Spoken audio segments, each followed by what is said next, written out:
స్వేచ్ఛగానే ప్రచారం చేసుకుంటున్నారా లేకపోతే ఆర్ఎస్ఎస్ వాళ్ళు మీ మీద ఏమన్నా ప్రభావం చూపించి ఇలానే చేయాలి అలానే చేయాలని చెప్తారు? ఎందుకంటే ఆర్ఎస్ఎస్ ఆడించినట్టే బీజేపీ ఆడుతుందని ఈ మధ్య కాలంలో రేవంత్ రెడ్డి మైక్ పట్టుకుని బాగా చెప్తున్నారు కదా. ఇంకోటి కూడా చెప్పాలి ఈ విషయంలో. నేను ఇంతకుముందు బీజేపీలోకి రాకముందు నేను ఎప్పుడు ఆర్ఎస్ఎస్ వాళ్ళని కలవలే. కాకపోతే ఆర్ఎస్ఎస్ అనేది ఒక మంచి ఫస్ట్ స్వాతంత్ర సంగ్రామం కాడి నుంచి కూడా ప్రజలకు సేవ చేయడానికి పుట్టింది అనే సూచన విన్నాం, మంచి పేరు. అయితే నేను బీజేపీలోకి వచ్చినాక కొంతమంది ఆర్ఎస్ఎస్ వాళ్ళని కలిసిన, నేనే పోయి కలవడం జరిగింది తెలుసుకోనల్ల. కానీ వాళ్ళు చేస్తున్న సేవలు చూసినాక అసలు డిఫరెంట్ వింగ్స్, చాలా మంది జీవితాలు దేశం కోసం అర్పించారు.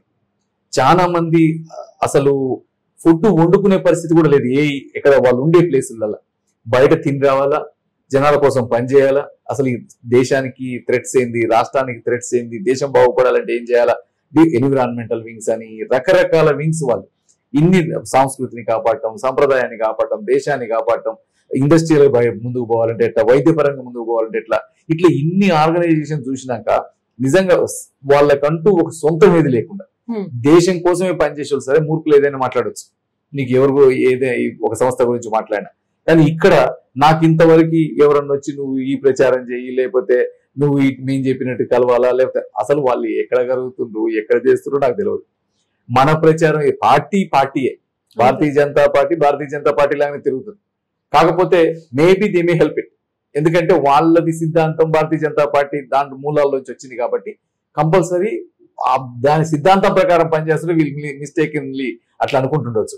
కానీ ఎక్కడ కూడా ఆర్ఎస్ఎస్ అనేది పార్టీ వ్యవహారాల్లో కలగజేసుకోవడం నేనైతే చూడలేదు దేంట్లో. ఇది ఖచ్చితంగా కానీ పార్టీకి మూల సిద్ధాంతం నుంచి ఆర్ఎస్ఎస్ నుంచి వచ్చిండ్రు, కానీ ఇదైతే చూడలేదు. కానీ వాళ్ళని చూసినాక మాత్రం, వాళ్ళని కొంతమందిని కలిసినాక నాకున్న అంటే వాళ్ళ మీద ఆదరణ కానీ అభిమానం కానీ, ఇప్పుడు మనం ఏంటని చూస్తాం, ఇలా మోడీ గారి మీద ప్రేమ ఎందుకండి? ఎందుకంటే ఆయనకి కుటుంబమే లేదు, ఆయన జీవితం దేశానికి అంకితం, ఆయనకి సొంతంగా ఇల్లే లేదు, వచ్చిన డబ్బులే శ్రీనిధికి ఖర్చు పెడతా ఉంటాడు. ఇక అట్లాంటి వాళ్ళని చూసినాక ఎవడైనా వేరే వాళ్ళ కోటేస్తారా, వేరే వాళ్ళని అనుకుంటారా? ఈ రోజు అభిమానం పెరగడం కూడా అదే కారణం. అదే అభిమానం ఈ రోజు నాకు నిజంగా కొంతమంది ఆర్ఎస్ఎస్ చూసినాక కళ్ళమ్మ నీళ్ళు వచ్చినాయి కొన్ని సందర్భాలు. అంటే వీళ్ళేంది అసలు, వీళ్ళకి అవసరం ఏంది? మనమేమో మంచిగా ఏసీలలో పడుకొని ఏసీలలో కూర్చొని, నాకు తెలిసి వాళ్ళ కార్లలో కూడా తిరగరు, బస్సులలో తిరుగుతారు, ఇష్టం వచ్చినట్టు వాళ్ళని వీళ్ళని కలుస్తూ ఉంటారు, వాళ్ళతో వీళ్ళతో మాట్లాడుతూ ఉంటారు. వాళ్ళకి నిజంగా hats off, I love them.